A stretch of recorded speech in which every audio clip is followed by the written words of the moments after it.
So let's check out the newspaper headlines this morning on Wake Up Nigeria.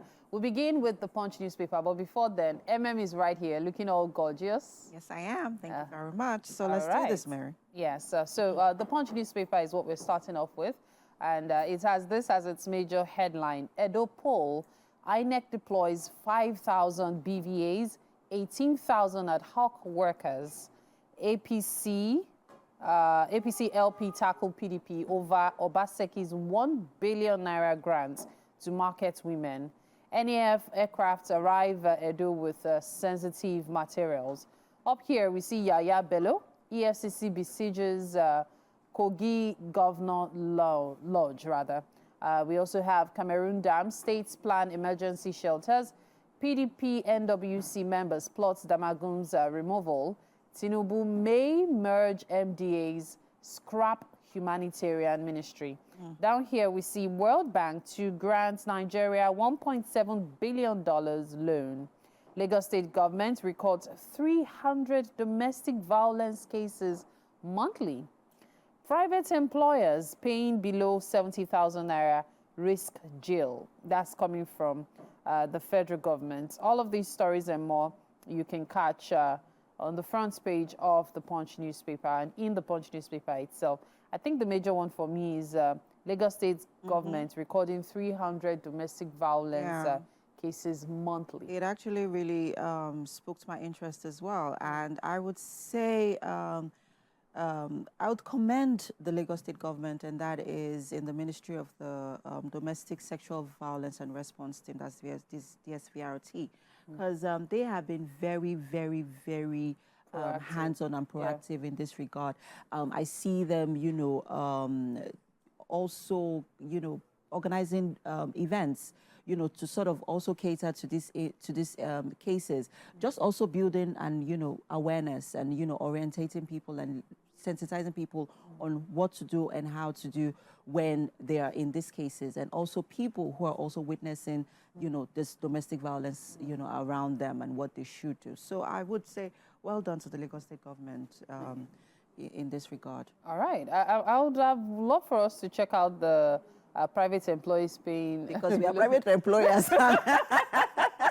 And I'm wondering at the rate of inflation that is about to come. My darling. Because those salaries have to be paid if the government is insistent. Exactly. And we are still talking about things being expensive. Exactly. And those, okay, so if they're asking, if private employers are, if the federal government is looking inwards into this, this should also reflect on, every cadre of, the labor markets, the industries. So you're earning 150.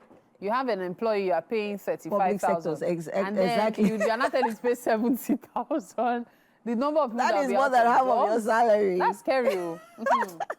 Anyway, let's move on. Let's move on to the Guardian newspaper. Making the headlines here. Still on inflation, low patronage hits online stores, malls amid 200% spike in prices. And you can find more of that story on page 6. Maybe Let them come and ask me for story.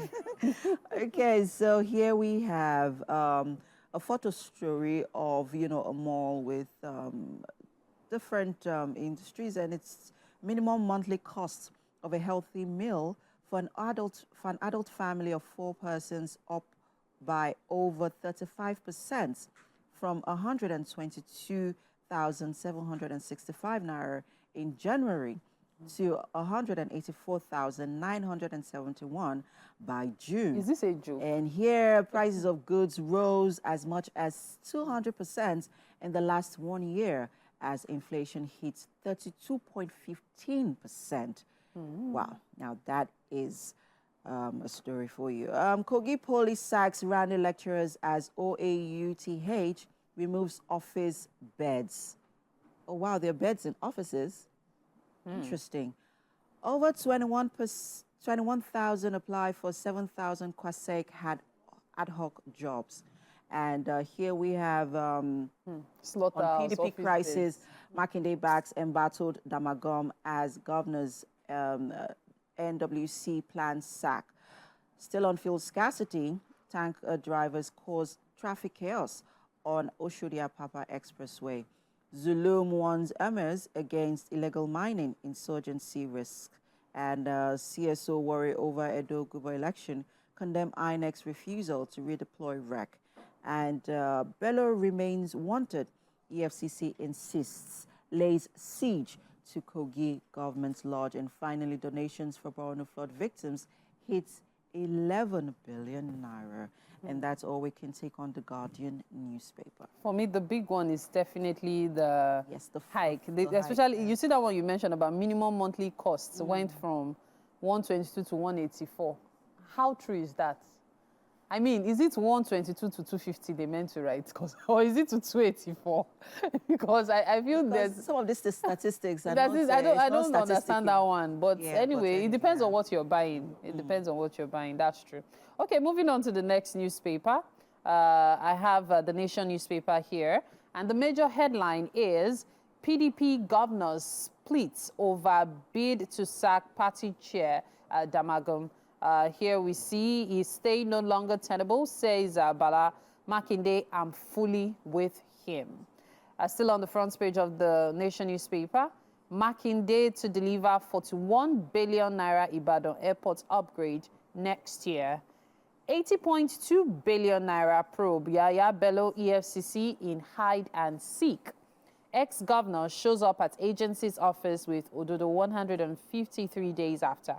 Operatives surround governor's lodge. Nigeria to become a leading hub in 7.7 trillion naira halal global market, says Shetima. Steer clear of Edo election, CDS warns troublemakers. Military has presidential mandate to ensure free poll. Up here, we see Edo 2024, issues to determine outcome are local. U.S. agency okays a brain aid chip to restore vision. Governor sends diverted palliatives to EFCC ICPC. Tremor sends fear, panic to Abuja residents. No cause for alarm, government assures. I recall we discussed that yesterday morning. Yeah. Abure, those who begged us for tickets now fighting us. All of these stories and more you can find in the Nation newspaper. And the big one for me is the U.S. agency that okayed brain aid chip to restore vision. So many people, in case you've not heard about this brain aid chip, it's actually a really big deal. As a matter of fact, if I think your vortex or your cortex, I can't remember whether it's a C or a V now, but in your vision, as long as it is okay. Cortex. Yeah, your cortex. As long as your cortex is okay, a blind person can see. It's amazing. It's so good that people that have been blind from birth, as long as your cortex is fine, you can see using this brain aid. It's mind-blowing. It is. It is. It is. Like, you know how they say that technology is evolving, your eyesight, and it's also aiding health issues as well. And it's such a good it's a welcome development. And we accept it. People have started saying the chip though, 666. And that's all we can take on the front pages this morning. Well, if you can grab any of the papers and you can find more on the stories. We'll take a quick break now. The show continues shortly. Stay with us, guys.